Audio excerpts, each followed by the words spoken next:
Hello, I'm Dr. David Hawkins, Director of the Marriage Recovery Center. This is the third in a five-part series on When Loving Hurts.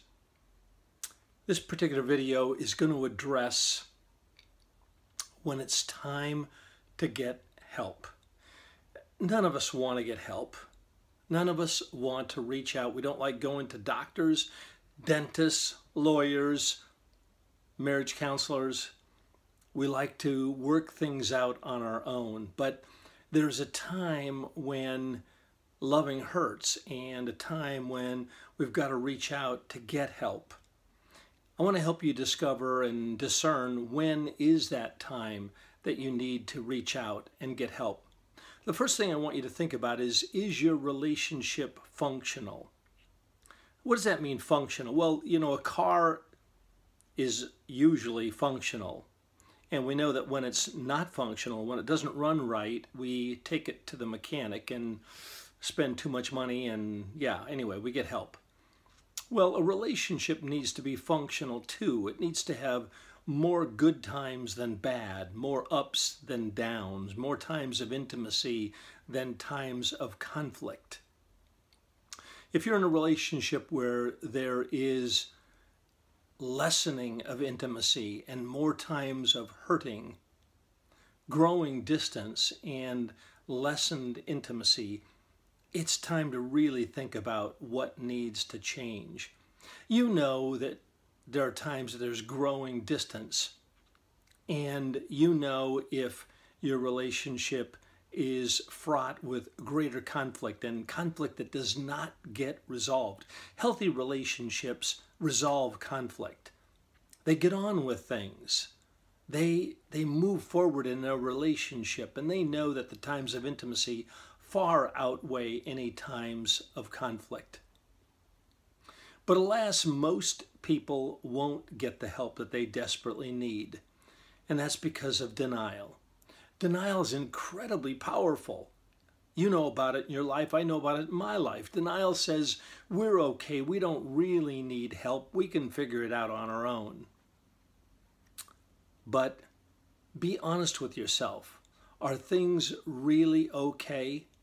Or is it time for you to swallow your pride and think about reaching out for help? Can you honestly face issues alone? If you can, do it. If you can work through the issues, fantastic. If you can't, let's think about this thing called change. Again, this video is about when it's time to get help. If you've reached that point and you really need to make that phone call and it's time to think about change, that's a really scary endeavor. Change is scary. None of us want change. We want to keep doing the things that we do, the devil we know rather than the devil that we don't. The damaging situation that we're in can sometimes seem more comfortable than facing the prospect of change. Change is never easy. Nobody leans into change. Nobody says, oh yeah, this sounds great, let's go for this. So be aware that change isn't easy, and change means letting go of a way of life that you are accustomed to, even if it's painful. You may be bonded to someone in a painful way, and that bond needs to be interrupted. So change means letting go of what you know and walking across that rope bridge of change and being frightened. If you've clarified your expectations and cannot come to an agreement about them, cannot get the change that you need, you can't work on issues effectively, and you're suffering, you're struggling, it's time to really think about help. But now that gets to be a tricky matter, because your next statement to me, the phone calls I get all the time are, yeah, I'm ready for help, but he isn't. Sometimes I get phone calls that say, I'm ready for help, but she isn't. So you've got a mate who doesn't want to change or doesn't want to get the help necessary for change. And remember something. Remember that you need to get the right amount of help for the change that you desire. I often ask couples, how much change do you really want? How much change do you need? Think about that question and answer it honestly. Be brutally honest. How much change do you want? If it's a little change, then a little help will do. If it's a lot of change, then a lot of help is necessary. But again, back to the question, oh no, how do I make sure that my mate is going to get the help with me that we need? And the answer to that lies in the issue of intervention and healthy boundaries. Two very, very key issues, intervention and healthy boundaries. And the opposite of intervention, as you know, as I've talked about, is enabling. So intervention means two things. You stop doing all the things that you're doing and make the list. Stop doing all the things that enable things to stay just the way they are. Make that list.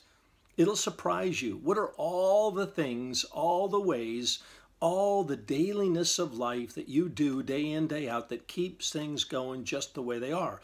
And you're going to have to interrupt those things.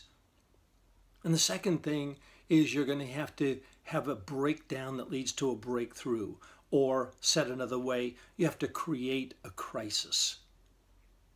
Nobody wants a crisis. Nobody likes a crisis.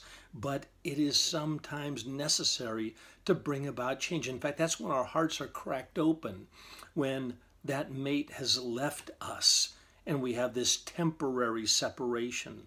We're cracked open. Now we're ready to change. I can tell you something. I have people coming to me all the time that initially did not want to come, but their mate had disengaged from them emotionally or had separated from them. And now, all of a sudden, life gets very drastic. Now, all of a sudden, change appears possible. So with an intervention, you stop doing the things that you have always done to enable the relationship to stay the way it's always been, and you make it clear. Here's what must happen. Now I want to talk about an ultimatum as part of the intervention. Some people tell me, oh my goodness, no, don't ever give an ultimatum. That's crazy.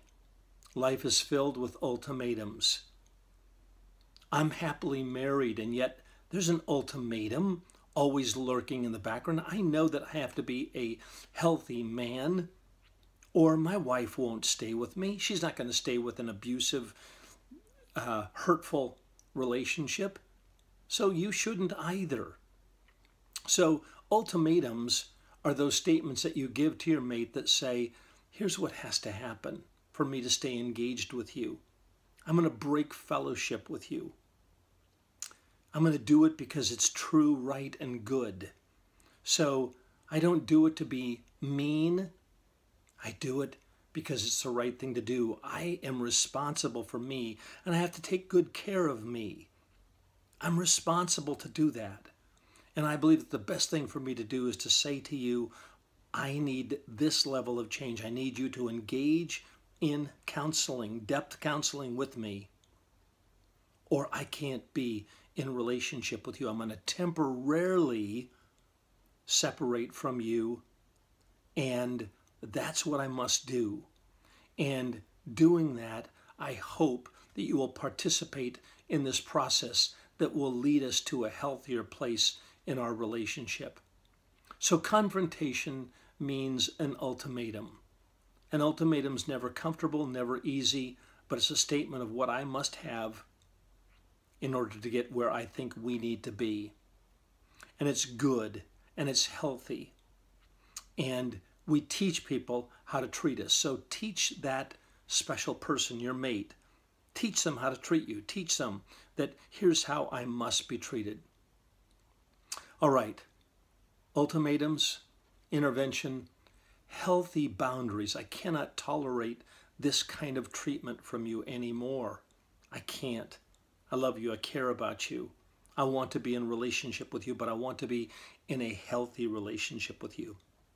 All right, if you want more information about interventions and boundaries, I've written an article that you can get by contacting our office at info@marriagerecoverycenter.com. This video is available to you, and you can contact our office, info@marriagerecoverycenter.com, for an article, for an additional video, and then, of course, you're watching this video. So I have another video as well on YouTube on boundaries. It's called Boundaries, Enabling versus Intervention.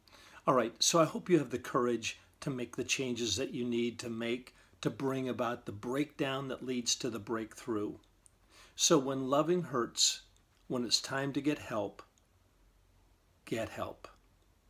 Get the right level of help for the changes that you need for you to be healthy and for your relationship to be healthy.